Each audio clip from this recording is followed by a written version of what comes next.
বছর আপনার বয়সে কোনো পাত্র অবিবাহিত পাওয়া যাবে না, বিবাহিত পাওয়া যাবে।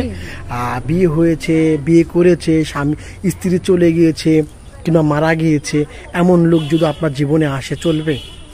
অবশ্যই চলবে, কিন্তু তার একটাই কথা যে আমাকে যদি সে ভালো রাখতে পারে, আমি টাকা পয়সা চাই না, কিন্তু সে আমাকে ভালো রাখবে, ভালোবাসবে, আমার মনের মানুষ হয়ে উঠবে, আমি এইটুকু চাই, আমি আর কিছু চাই না।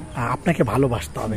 সুপ্রিয় দর্শক, আসসালামু আলাইকুম। জীবনের গল্পে আপনাদের স্বাগতম জানাচ্ছি। ক্যামেরার সামনে দাঁড়িয়ে রয়েছেন একজন আপু, ওনার জীবনের গল্প শুনবো। আপু আসসালামু আলাইকুম, কেমন আছেন? জি ভালো আছি। আপু আপনার দেশের বাড়ি কোথায়? ভোলা। আপনার নাম কি? ফাতেমা। ফাতেমা, আপনার বর্তমান বয়স কত? 28 বছর, 28 বছর। ফাতেমা, আপনার কি এর আগে বিয়ে শাদী হয়েছিল? জি ভাই, আমার বিয়ে শাদী হয়েছিল, কিন্তু উনি লোক হিসেবে ভালো না, আমার খুব বিরক্ত করতো আর কি। আমার এই ক্ষেত্রে তাকে ভালো লাগে না, উনি আবিজাবি খাইতো, মেয়েদের নিয়ে ফুর্তি করতো, তাই আমার সহ্য না করতে আমি তাকে ডিভোর্স দিয়েছেন। ওনার সাথে কোনো সম্পর্ক এখন বর্তমান নাই? না ভাইয়া, কোনো সম্পর্ক নাই। নতুন কাউকে জীবনে খোঁজার জন্য এসেছেন আমাদের কাছে। কেমন মানুষ চান আপনি জীবনে? আমার জীবনে আমি একটা শুধু ভালো মনের মানুষই পাই, যে আমাকে সব সময় বুঝবে, আমাকে কষ্ট না দিবে। আমার আম্মু আছে, ওনার উপর কোনো যৌতুক নিয়ে জোর দাবি না করতে পারে, আমি এসেরকম একটা মনের মানুষ। মানে আপনার আম্মু আছে, কোনো যৌতুকের দাবি করা যাবে না, বিনা যৌতুকে কিন্তু আপনাকে বিয়ে করতে চায়। আচ্ছা, আপনার বয়স 28 বছর, আপনার বয়সে কোনো পাত্র অবিবাহিত পাওয়া যাবে না, বিবাহিত পাওয়া যাবে।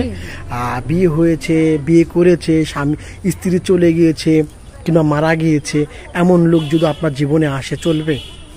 অবশ্যই চলবে, কিন্তু তার একটাই কথা যে আমাকে যদি সে ভালো রাখতে পারে, আমি টাকা পয়সা চাই না, কিন্তু সে আমাকে ভালো রাখবে, ভালোবাসবে, আমার মনের মানুষ হয়ে উঠবে, আমি এইটুকু চাই, আমি আর কিছু চাই না। আপনাকে ভালোবাসতে হবে। আপনি ভালোবাসবেন না? অবশ্যই বাসবো, কেন বাসবো না? আমার মনের মানুষ হলে আমি তাকে অবশ্যই ভালোবাসবো। কেমন ভালোবাসবেন বা কত ভালোবাসবেন? টাকার মাপ দিয়ে তার বলা যায় না, মন দিয়ে অনেকটা ভালোবাসা। অনেক ভালোবাসবেন, অনেক ভালোবাসা দিবেন, যেন আপনার হাজবেন্ড যেন অন্য কোন নারীর প্রতি আসক্ত না হয়, সেটা আপনি বলতে চাচ্ছেন? মানে আপনি অফুরন্ত একটা নারী, একটা স্বামীকে কতটা ভালোবাসতে চায় বা পারে, তার চেয়ে বেশি ভালোবাসার চেষ্টা করবেন সর্বোচ্চ দিয়ে। এটা আপনি একটু বলেন তো, কতটা ভালোবাসবেন? যে ক্ষেত্রে আমার কথা সে শুনবে আর সে তার কথা আমি শুনবো, এর ভিতরে যতটুকু ভালোবাসা আল্লাহ তাআলা দিয়ে রাখবে, এর ভিতরে অন্য কিছুই না। অন্য কিছু নয়। আপনার সাথে যোগাযোগ করবে কিভাবে?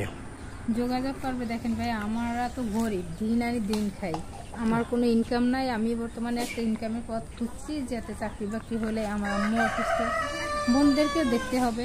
কিন্তু আপনাদের লাইফে এসেছি, আপনাদের এখান থেকে কন্ট্যাক্ট হবে, যদি কেউ আমাকে ভালোবাসে অবশ্যই আপনাদের মাধ্যম থেকে আমার ফোনের ব্যবস্থা করে দিলে আমি তার সাথে যোগাযোগ। ফাতেমার সাথে যদি কথা বলতে চান, ফাতেমার দেশে বাড়ি বরিশাল, ভোলাতে। ওনার সাথে যদি কথা বলতে চান, তাহলে ডিসপ্লেতে যে নাম্বারটি দেখা যাচ্ছে, সেই নাম্বারটি আমাদের ইউটিউব চ্যানেল কর্তৃপক্ষের।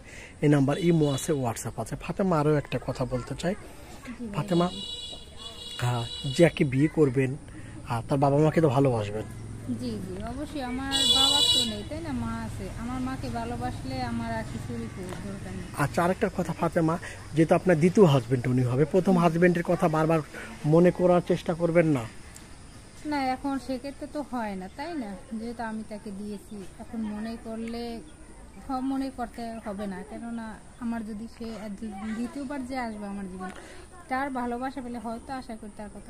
আচ্ছা, স্বামী যদি বিদেশে থাকে, স্বামীর সাথে সারা রাত ফোনে কথা বলবেন? অবশ্যই বলবো, কেন, আমার ভালোবাসা তো তাকেই দেবো, তাই না? জি।